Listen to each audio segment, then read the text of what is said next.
التوكة الاستيك او توكة الشعر.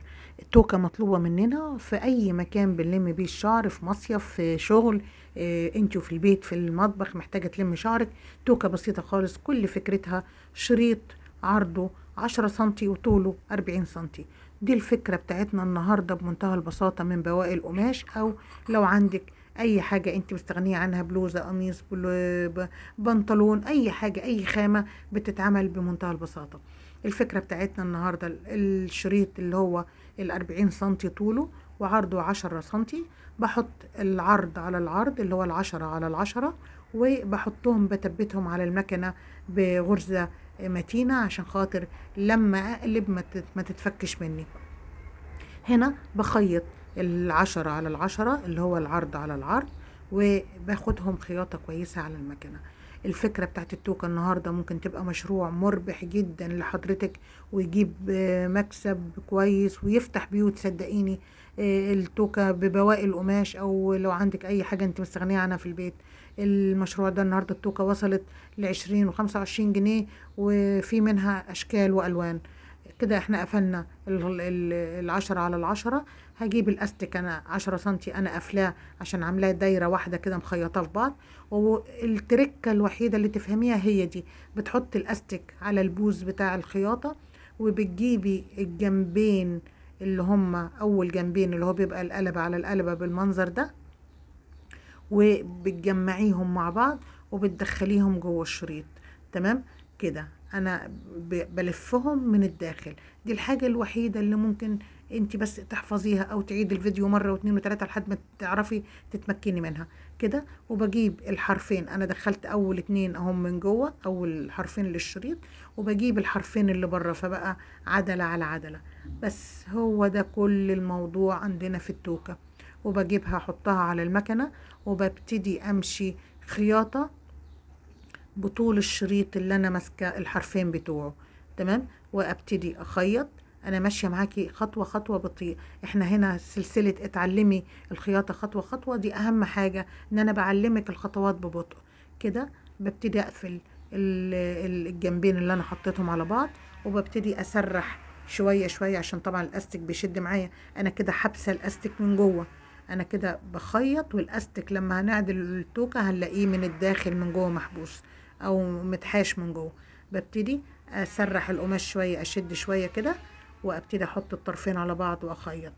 كل الحكايه هي الخياطه دي بس. دي الصعوبه في التوكه. لو انت بتتعاملي مع اي ترزي، مع اي خياطه، او في اماكن بتبيع بواقي القماش، محلات او كده، هاتي بواقي القماش وابتدي اعملي الشريط ده. لو انت عندك بنوته صغيره شعرها خفيف، 40 سنتي كتير عليها، هاتي مثلا اعملي التوكه 20 سنتي. تمام. لو انت عندك عاملاها من الجينز او من الشموا او القماشه تقيله، هتكبريها شويه عشان الحاجات دي بتبقى القماش منفوخ جامد. انت بتلعبي في التوكه زي ما انت عايزه، بتجمليها زي ما انت عايزه. بجيب اطراف التوكه بعد ما بعدلها، بحط عليها خرز، بحط عليها اكسسوارات، بحط عليها اي استرسات ممكن تجمع. ادي كده انا قفلتها، وببتدي اطلع التوكه من الداخل من جوه القماش. بصي بقى، بطلع حبه حبه عشان انا الفتحه ال2 سنتي اللي انا سبتها اللي اطلع منها القماش هي دي. ببتدي اطلع التوكه كده اهو.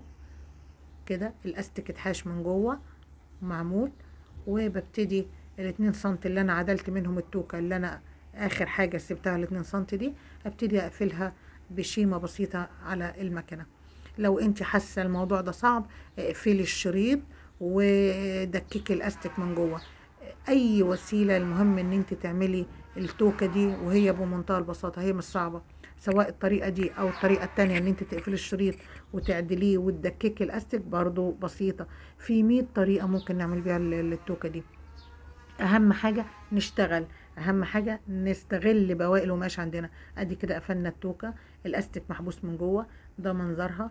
ممكن تعمليها باي خامة، بقماش، بستان، بقماش، حتى لو كافيار. صدقوني التوكة دي جميلة جدا وعملية.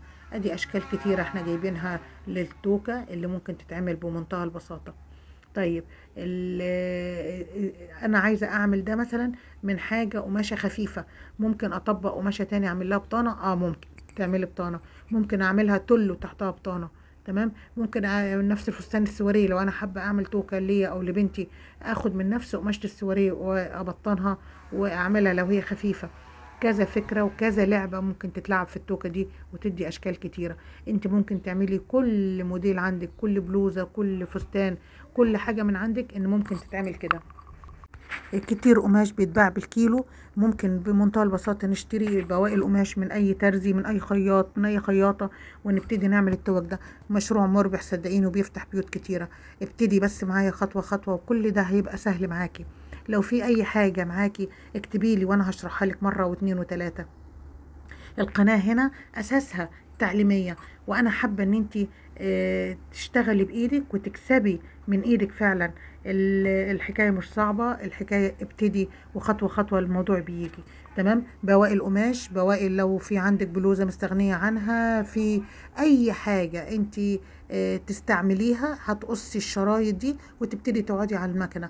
كل الفكرة شريط 10 سنتي في 40 سنتي، أو يبقى 50 يبقى 30، حسب العبي في الأطوال دي براحتك والأحجام. كل ما هتكتري الحجم كل ما هيديكي نفشة أكتر للتوكة. تمام. لو هي بنوتة صغننة شعرها خفيف، طبعا هتصغري، هيبقى 20 سنتي الشريط مش 40 سنتي. تمام. اشتغل عليها استرسات، اشتغل عليها خرز لولي، اشتغل عليها خرج نجف، اشتغل عليها حاجات كتيرة هتديكي منظر جميل. بجد الخياطة متعة. اتمنى ان انا ما اكونش طولت عليك الفيديو، بس انا كل اللي عايزاكي جربي وصوري وابعتيلي، حطي لي صورة اي حاجة انت اشتغلتيها، وصدقيني بالتشجيع هيجي كل حاجة. وخطوة خطوة هتلاقي الحكاية مشيت معاكي. اشتغلي في توكة الاول، لو ما عندكيش قماش، ما عندكيش اي حاجة، جربيها في كيس مشمع، اكياس مشمع، جربيها على ورق، جربيها باي طريقة إن كانت. اهم حاجة ان انت ابتدي، ولو ابتديتي اول خطوة الدنيا هتمشي. تمام. اتمنى احفظي الفيديو عندك، ارجعي له كل شوية، امشي خطوة خطوة معايا، هتلاقي الدنيا مشيت معاكي. تمام. من فضلك اللي ما اشتركش في القناة يشترك ويفعل زر الجرس على الكل عشان يوصل لك كل جديد احنا بننزله. هنبدأ سلسلة اتعلمي معانا خطوة بخطوة الخياطة، وهتلاقي الموضوع كله سهل. تمام. لايك وشير على الفيديو، واي كومنت انت هتكتبيه هيسعدني طبعا، وهيرفع الفيديو اكتر عشان خاطر ناس كتير تشوفه، والفكرة يعني تبقى سهلة مع الكل. من فضلك لايك وشير واشتراك في القناة وفعل زر الجرس. شكرا ليكم. واي حاجة انت عايزاها تتعلميها اكتبي لي عايزة الحاجة الفلانية او ابعتي لي صورتها، وانا هنزل لك فيديو سريع زي كده هيشرحها لك ازاي تعمليها. تمام. الخياطة مش صعبة، الخياطة سهلة جدا طول ما انت عايزة تتعلمي. ولو انت حابة تتعلمي انا معاكي خطوة بخطوة مع دودي فاشون، كل حاجة سهلة بإذن الله. واتمنى لكم ان انتوا تكونوا فعلا شاطرين خالص وتتعلموا، وانا معاكم خطوة بخطوة. شكرا ليكم وشرفتوني حبايبي، شكرا.